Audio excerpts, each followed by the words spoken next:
Jonathan, clearly failures on so many levels here: shoddy construction, poor local management, inadequate fire safety standards, incompetence, calculated dishonesty, and greed.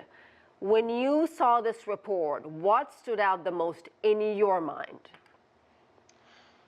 I suppose that you've hit the nail on the head. It was a full-scale mass act of dereliction of duty across all areas of the British state.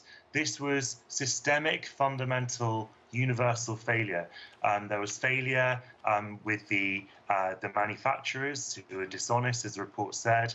There was failure in the local council not to engage with stakeholders. The whole reason that Grenwell Tower had the cladding in the first place, it was widely thought by residents, was to make it look nicer, so it would look better for the new developments in the area. It wasn't about the welfare or safety of the people inside it. And then obviously, the most importantly, I suppose, politically, you had the failure at the very highest levels of government. You had the government warned 25 years earlier about the risks of cladding after fires in the early 1990s. And then, even more damagingly, I think, you had the coalition government under David Cameron that was very intent on deregulating industry and wasn't so interested in, I would say, putting safety first. It was more interested in being seen to cut red tape, which is this sort of mythical beast of British political culture, that everyone has to cut regulation, cut red tape.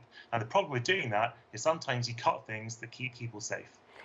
Jonathan, the people who lost their loved ones, clearly they will never have them back. But what about accountability? What about justice? And so many of these families have waited 6 years for some answers. Now they want justice. I think that the real risk of this is that no one is ever brought to justice, as you just alluded to.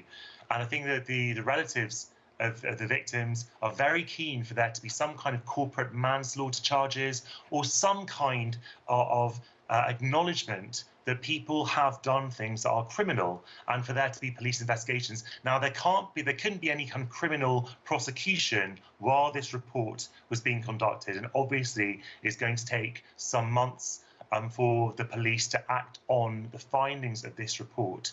But the words so far are encouraging, and obviously the government itself can't be responsible for prosecuting people. But the Prime Minister today said that he was completely appalled and he would do everything in his power to prevent this from happening and to make sure that justice was done and to be seen to be done. And he has the political capital right now, early in his premiership, to see that through. And I very much hope that he would do that. As survivors have expressed concern that the fact that this report spreads the blame, could it possibly mean that no single person gets punished properly? I mean, I'm looking at my notes here. 19 organizations, 58 individuals are currently under investigation, and police have said charges may not be filed before 2026, so even more weight for these families. It really is agonizing, and obviously this is an incredibly complicated investigation. The report has only just been released, and that was already 7 years after the disaster. So no one would want a police investigation to be rushed, I suppose, because that would result in prosecutions potentially collapsing as well. But ultimately, the most important thing is that justice is done, even if it does take a long time. And the fact that there are so many companies implicated, individuals implicated and being investigated, as you point out, doesn't necessarily mean that charges won't be brought. It just means this investigation is going to be very, very broad and deep and wide-ranging because so many people were involved in this failure on so many levels. Indeed. Jonathan Lis joining us live from London. Thank you.